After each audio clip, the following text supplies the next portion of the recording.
So it has finally happened. The thing that Wizards of the Coast have been dreading for years has inevitably occurred. The gibbet has been placed, the axe has been sharpened, and the executioner fed.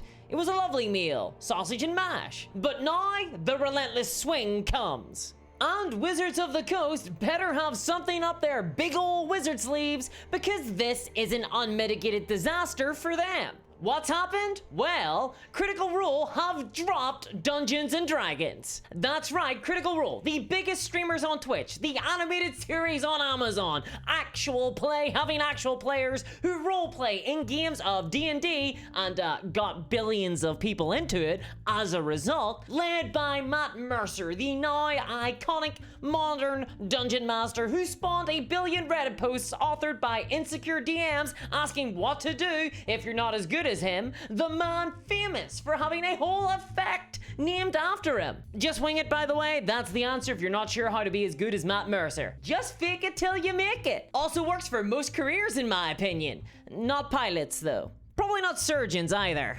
Critical Role is huge. Over the last half a decade, people who would never have thought to try D&D have been exposed to the game by Critical Role on Twitch, through the animated series on Amazon, or through good old-fashioned internet osmosis and Critical Role memes. And those people have thought to themselves, hey, this actually looks like a lot of fun, I'll try my hand at this. I'll have to tell all my chums at the cocktail club about this Dungeons & Dragons. And as a result, Critical Role have basically acted like a huge river, washing a countless number of fools who have never roleplayed outside of their bedroom into the sea of Dungeons & Dragons, to join those who have never roleplayed inside the bedroom. Each of them saying, Matt would have made me feel a lot more immersed during the session. But that might be all over, because Critical Role have announced their new series, Candela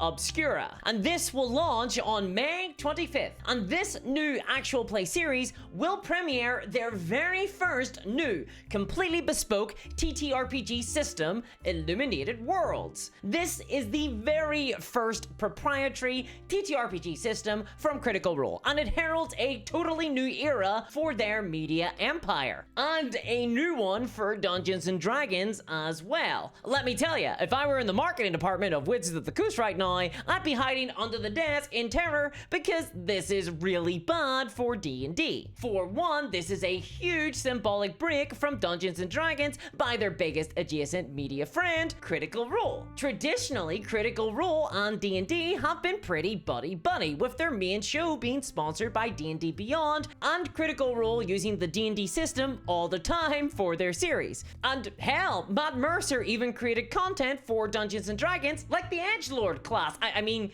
the Bloodhunter class. Bloodhunter. There's nothing wrong with being an edgelord sometimes, by the way. Everybody loved The Witcher, okay? Unfortunately, though, that love wasn't really reciprocated by Wizards of the Coast. Remember the OGL scandal? That time the Wizards of the Coast tried to update the D&D Open Gaming license? You know, the update that was designed to destroy the third-party D&D market. I remember that. Well, the OGL update was aimed squarely at, specifically, Critical Role. That was a huge element of the OGL scandal. Wizards of the Coast didn't mention them by name exactly, but the OGL changes that were being put into place were targeted at third-party creators who were making over $750,000 in revenue from publishing and creating content for D&D. And hey, what do you know? That's a relatively small club of creators, mostly consisting of a small room that they record all those Critical Role sessions in. Now, at the time of the OGL scandal, Matt Mercer and the lads had already been building their own TTRPG system for a while under their gaming arm, Darrington Press. But no doubt their plans got hastened along quite a bit by the declaration of war from Wizards of the Coast. And now we're seeing the fruits of that labor. But here's the thing. Critical Role are moving over to Illuminated Worlds for their new show, Candela Obscura. But this won't be impacting the flagship Critical Role show. Their big main headline show is still going to be sticking with Dungeons and Dragons for a while yet. So breathe easily, Dave in marketing, come out from under the desk. Candela Obscura is an ongoing horror-themed campaign, and the new TTRPG system they've created and are using for it seems to be designed for horror mystery games. Not totally surprising, because Critical Role have created plenty of Call of Cthulhu actual plays on their channel, and this means that they're not necessarily hitting D&D hard directly with this one. Actually, it feels like their new TTRPG will be competing more with Chaosium here, and therefore Critical Role will be unlikely to return to Call of Cthulhu like that one shot they did a couple of years back, which is a bit of a pity, because Call of Cthulhu is one of my favorite TTRPG systems, and I always enjoyed seeing it get spotlighted. There's nothing better than seeing your favorite things get thrown in your face unexpectedly, like hands. So I move my hands a lot when talking. Do you ever notice that? What's up with hands, huh? Hands are weird. Do you like hands? Do you really like hands? Because if so, then I got the sponsor for you. This is Dragon Trappers Lodge, and they got hands! Only hands! Prepare to freak out your adventuring party with these handy STL files from Dragon Trappers Lodge. This month, they are releasing a whole handful of weird and wonderful miniatures in the Multiverse of Madness, all for only $12 from the Dragon Trappers Lodge Patreon, link in the description below. These miniatures are, without a doubt, some of the weirdest and most original I've ever seen. They ain't no hand-me-downs. But there's even more than just hands. We got centaurs with the top half of a horse and the bottom half of a man, Burr Owls, and Clockwork Dragons. They even have a Iron Golem. And even better, all of these weird monsters come with the rules to use them in Dungeons & Dragons 5th edition. Imagine confronting your players with the Fingler Monk. Hands down, that's gonna be a pretty memorable night. On the other hand, if you prefer your RPG adventures to be less Addams Family and more The Ritual, then you can also get the Darkwoods STL files from Dragon Trappers Lodge this month too. Also for only $12, unless you sign up for the veteran tier, in which case you get both the Multiverse of Madness and the Darkwoods together. Now that's the left hand washing the right. The Darkwoods is all about the forest, similar to Wood Elves but with a decidedly spooky twist. There are evil skull-faced dryads, monstrous crones with too many limbs, and this fawn. He just wants to jam. And if you're into war games, then you'll like knowing that the Darkwoods not only has rules for Dungeons & Dragons 5th edition, but are also a fully playable faction for one-page rules, if you want to try your hand at that. So check out the Dragon Trappers Lodge in the link below and sign up for only $12 and experience it firsthand. Did those hand puns get out of hand? Regardless, not to be heavy-handed here, but does this new Critical Role campaign actually have Wizards of the Coast celebrating? I mean, if Candela Obscura and Illuminated Worlds are competing more with Chaosium, and Chaosium are one of Wizards' biggest competitors, then that's good for Wizards of the Coast, right? And seriously, they really do seem to be grabbing a lot of Call of Cthulhu vibes. All the promotional stills of the new CR show are totally reminiscent of Call of Cthulhu. And this looks a little bit worrying for Chaosium. I'm sure there were lots of people who got exposed to Call of Cthulhu through Critical Role, and this could be eating into their market share somewhat. Huzzah, say Wizards!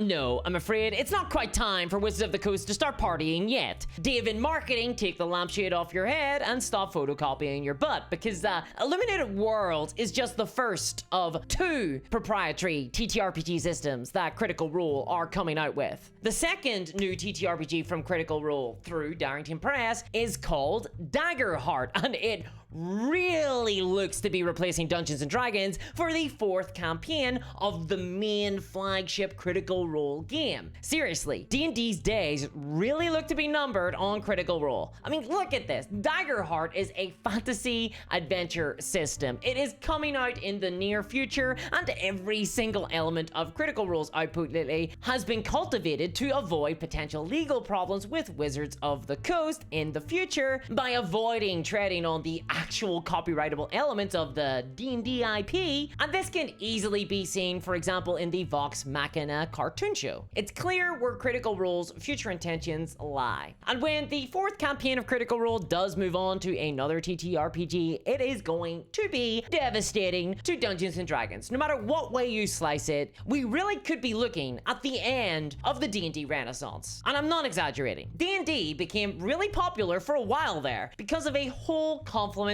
of factors, some as remote as the rise of the superhero genre in movies and the Big Bang Theory, leading to a culture of geek chic, making what was once nerdy cool. Add on top of that Stranger Things providing a massive boost of exposure of mainstream audiences to D&D, as well as the lockdown over the pandemic, and of course, Critical Role. Well, geek chic is still around, sure, but that's mostly passive media like television. And lockdown has ended, and Stranger Things is currently quiet because of the Writers Guild strike. But even once that strike is over, all the kids on Stranger Things are pushing 30 now, so it'll probably be over in a season or two. And it's obvious that Wizards of the Coast kinda knew this, and they had been hoping to replace those pipelines of new role players with things like the D&D movie. But unfortunately, that kinda bombed. Honor Among Thieves was intended to be a huge cultural touchstone, and now it's looking like there won't even be a sequel. It's all gone a little bit Jeremy Irons. I love you, Jeremy. Please write back. Wizards of the Coast just don't seem to have anything new on the horizon to bring new mainstream audiences into D&D, and that's really scary for the Dungeons & Dragons franchise. But what is bad for the dragon is good for the stag. And I've seen lots of people celebrating, saying that Critical Role's move away from D&D 5th edition will lead to more exposure of the wider TTRPG marketplace, creating a healthier role-playing game hobby overall. And I'll be honest, that's a perspective I'm pretty sympathetic to. There is a pretty compelling argument to be made that exposing new players to more than one game at an early stage in their TTRPG careers gets them all lubed up and ready to try some other games and not get locked into a closed ecosystem like the one surrounding D&D. It's easy to forget sometimes that Dungeons & Dragons really is completely unlike any other TTRPG in the market. If someone gets into Dungeons & Dragons,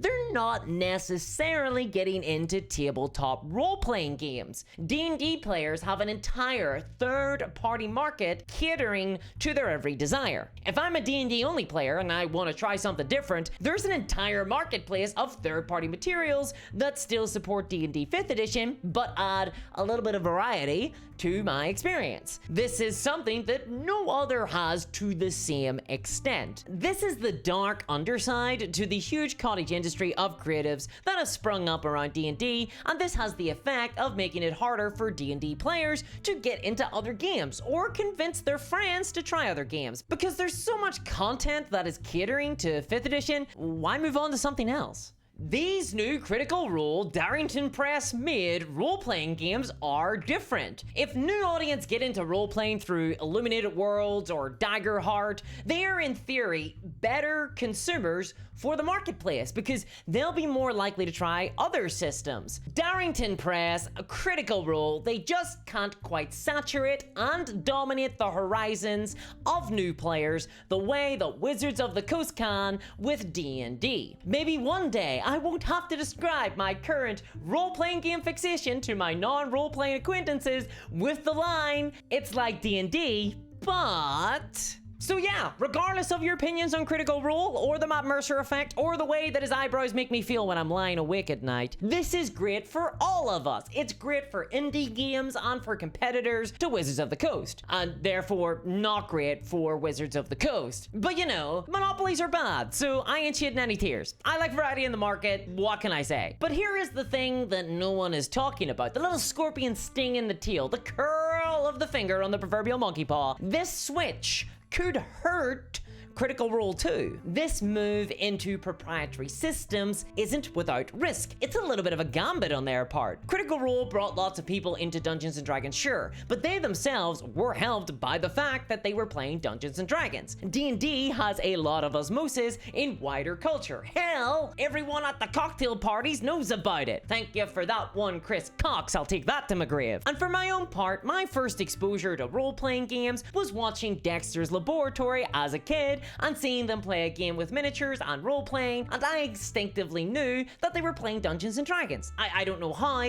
but even as a child, that's how I conceptualized it back then in the late 90s. I didn't think of it as a tabletop role-playing game, it was D&D. And this brand awareness in wider society helped Critical Role get their foot in the door with many people. Playing D&D is a known thing that people do, and that familiarity helps folks get into it. And Matt Mercer and the crew knew this. I mean, they moved from Pathfinder to D&D when they started streaming their private games because it has that cultural cachet. Now, when they do their actual plays, there will be a not insignificant conversation that has to take place every single time you talk about it to new people. Oh, they're playing Daggerheart. It's like Dungeons and Dragons, but now Critical Role join everybody else in the shadow of the Wizard King. I hope this helps us get to the world where one game doesn't dominate the role-playing game market, but we're not there yet. And Critical Role do have a huge audience and a huge fan base, and that will greatly help them. But this isn't going to be easy. What if the next season bombs? What if people don't like the mechanics or the system of Daggerheart? Are Critical Role just gonna go back to D&D? Will they continue to try and push the new system?